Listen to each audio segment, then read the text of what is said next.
그래서 십자가의 중심성, 성경이 말하고자 하는 거기에 십자가를 중심에 딱 놓으면 구약과 신약이 모두가, 구약이란 말이 뭐예요? 옛 언약이란 말이잖아요. 새 언약, 신약, 이게 전부 핵심이 예수 그리스도고, 예수 그리스도의 사역의 중심이 십자가예요. 그러니까 이 얘기가 모든 복음의 중심이고, 이걸 비로소 말할 때 이 십자가의 그리스도로 돌아와야 성경이 풀려요.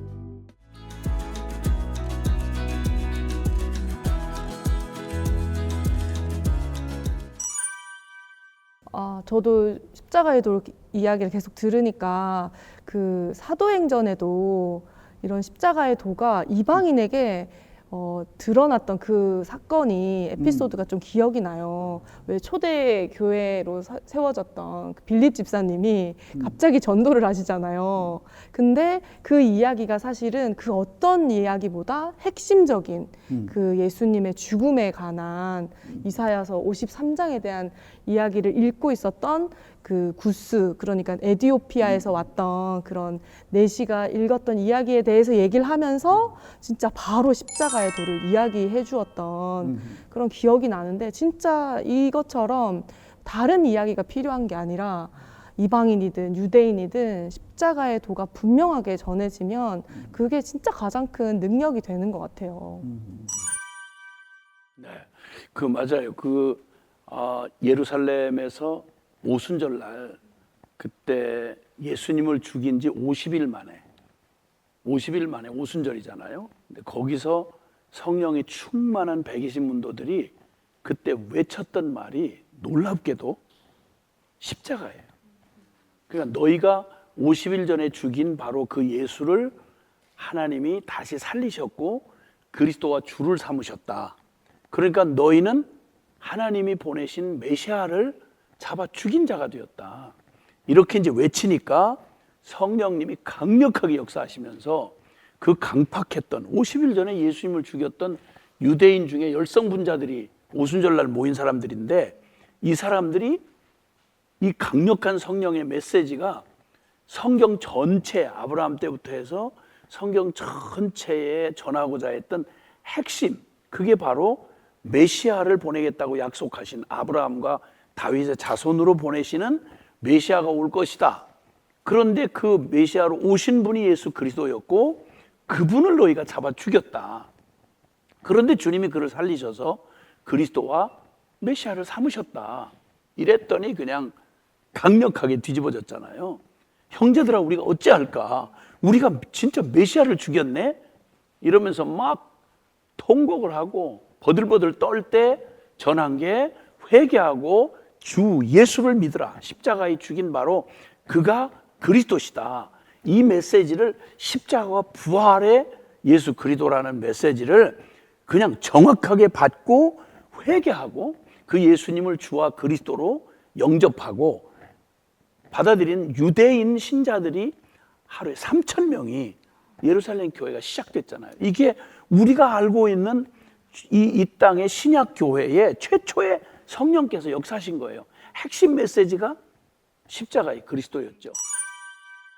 근데 지금 말씀해 주신 생각난 그 이야기야말로 바로 그 성령님이, 오순절 그 성령님이 똑같이 빌립에게 역사하셔서 너 저 광야로 가라. 그냥 광야로, 아무 사람이 없는 광야로 갔는데 그때 마침 저 에디오피아에서 아마 오고 가는 거리가 한 달이 넘는데 거기를 찾아와서 성전의 예배, 예루살렘 성전에 참여해서 예배를 드리고 돌아가는데 해결이 없으니까 공허한 채로 돌아가는데 마침 그때 이 사람이 그 마차 위에서 그 옛날에 드물게 성경을 읽고 있었던 거죠. 그 성경을 읽고 가는 그에게 너 다가가라. 그 지금 뭘 읽느냐? 혹시 읽는 걸 깨닫느냐? 물으니까 하필 그 읽고 있는 그 장면이 이사야서 53장을 발견하게 된 거죠. 이사야서 53장이야말로 구약 성경의 모든 메시아에 대한 예언이 최고의 정점을 찍는 그 바로 핵심에 해당하는 바로 그 내용. 그게 다른 게 아니고 우리의 전한 것을 누가 믿었느냐? 여호와의 팔이 누구에게 나타났냐? 그는 자라나기를 연한 순 같고 마른 땅에서 나온 줄기 같아서 고운 모양도 풍채도 없은즉 우리의 보기에 흠모할 만한 아름다운 것이 없도다. 그는 멸시를 받아 사람들에게 버림받았고 간고를 많이 겪었고 질고를 아는 자라. 그에게서 얼굴을 가리는 것 같이 멸시를 당하였고 우리도 그를 귀히 여기지 않았다. 그는 실로 우리의 질고를 지고, 이 얘기야말로 예수님 아니고는 어디에도 맞출 수 없는, 이거 분명히 메시아에 대한 예언이 분명한데, 이거 예수님 오시기 700년 전 얘기잖아요. 예수님 오시기 전 700년 전에 이사야 선지자를 통해서 주신 말씀인데, 그런데 이 말씀이 예수 그리스도, 우리의 전한 것, 복음을 누가 믿었느냐? 하나님의 구원, 팔이 누구에게 나타나느냐? 그런데 깜짝 놀라게도 고난받는 종으로 나타나는 거예요. 이건 유대인들이 질색을 하는 거예요. 유대인들이 기다리는 메시아는 영웅 같은 메시아, 모세 같고 다윗 같은 메시아가 돼서 적을 깨부수고 그 멋진 능력으로 아주 화끈하게 이렇게 지금 로마의 지배를 받고 있는 한 맺힌 이 백성들한테 무슨 메시아가 기다려지느냐면 그런 메시아를 기다리고 있었단 말이에요. 근데 예수님이 갑자기 나타나셔가지고 난 고난받는 종이다, 십자가의 대속의 속죄 양이 되어서 죽으러 왔다, 이러니까 이 재솜소리 한다 하고 죽였던 사람들이 바로 유대인들이었단 말이에요. 근데 유대인들에게 처음 메시지가 전해진 오순절의 메시지의 핵심이 십자가예요. 근데 지금 이방인에게 지금 처음으로 이방인의 에디오피아의 최초의 복음을 전하고 받는 사람이 성경을 아무리 끌어안고 구약을 읽어도 무슨 내용인지 몰라서 가르쳐준 사람이 없는데 어떻게 알겠느냐? 하필 이사야서 53장이야. 그 이 얘기를 듣고 여기 잠잠하게 그 고난당하는 끌려가는 어린 양처럼 도살장에게 끌려가는 어린 양 같은 이는 누구를 말하는 거냐? 이사야 선지자를 말하는 거냐? 아니면 또 다른 누군가를 말하는 거냐? 이 얘기야말로 이걸 기다렸던 거죠.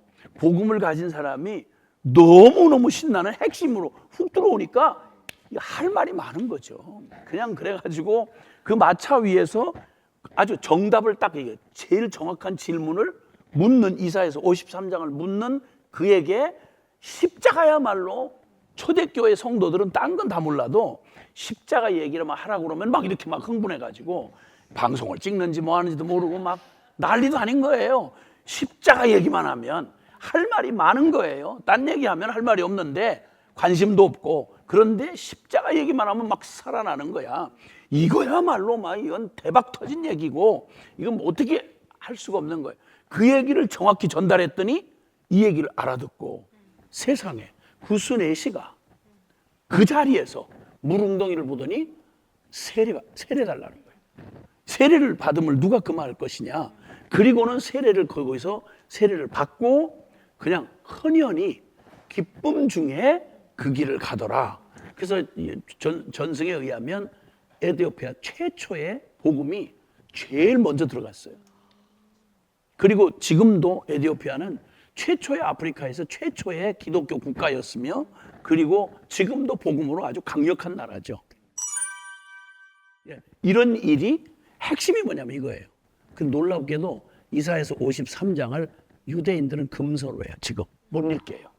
1.1핵도 막 그렇게 바들바들 떠는 친구들이 못 읽게요. 이 전문가들은, 서기관들은 아는데 이걸 못 읽어요. 그러니까 유대인들 그 인터뷰한 내용을 봤는데 몰라요. 랍비도 모르고, 그리고 그 바리새파 비슷한 그 정통, 초정통 그것도 몰라요. 이걸 인정하는 순간 이걸 읽으면 이게 이사야서 전체 구조에서 핵심에 해당해요. 그러니까 당초부터 이건 믿을 수가 있는 말이, 우리의 전한 걸 누가 믿었느냐? 믿을 자가 없다는 거죠. 이건 알아들을 수 있는 얘기가 아니에요. 근데 이 얘기를 지금도 금서를 만들고 못 읽게요. 이걸 읽으면 자기들이 죽인, 2000년 전에 죽인 예수가 자기들이 기다리는 메시아라는 게 되는 거예요. 못 읽게 하는 거예요. 유대인들이 못 읽게 하듯이 개신교에서조차 십자가의 얘기에 대해서 관심이 없어. 딴 건 할 말이 너무 많아. 신학교를 갔다 오면 뭐 할 말이 너무 많아. 심지어는 유신진화론이다, 다원주의다, 포스트 모던이다 해서 뭐 별의별 쓰잘데없는 얘기를 잡다한 세상의 철학 이론들을 갖고 와서 그 많은 걸 신학이라는 말로 이름을 붙여서 말을 하면서도 이걸 빼고 나면 어떤 것도 의미가 없어지는 거예요. 그래서 십자가의 중심성, 성경이 말하고자 하는 거기에 십자가를 중심에 딱 놓으면 구약과 신약이 모두가, 구약이란 말이 뭐예요? 옛 언약이란 말이잖아요. 새 언약, 신약, 이게 전부 핵심이 예수 그리스도고 예수 그리스도의 사역의 중심이 십자가예요. 그러니까 이 얘기가 모든 복음의 중심이고, 이걸 비로소 말할 때 이 십자가에 그리스도로 돌아와야 성경이 풀려요. 그러니까 저 요한복음 5장 39절에도 너희가 성경에서 영생을 얻는 줄 알고 성경을 상고하고 연구하는데 이 성경이 곧 내게 대하여 기록한 것이다. 그리고 그 다음 절에 그러나 너희가 성경을 그렇게 드립하고 연구를 하면서도 성경이 소리치는 내게는 나오기를 원치 않는도다. 고린도후서 3장 15절 이하에만 해도 거기 말씀하는 게 사람들이 성경을 읽을 때 모세의 수건 얼굴에 쓴 것처럼 그들의 마음에 수건이 덮여서 이 성경을 깨닫지를 못한다. 그러나 언제든지 주께로 돌아가면 그 수건이 벗어지리라. 십자가의 그리스도에게로 돌아가면 성경의 비밀이 벗겨지고 성경이 퍼즐이 막 다 맞아 떨어지는 거예요.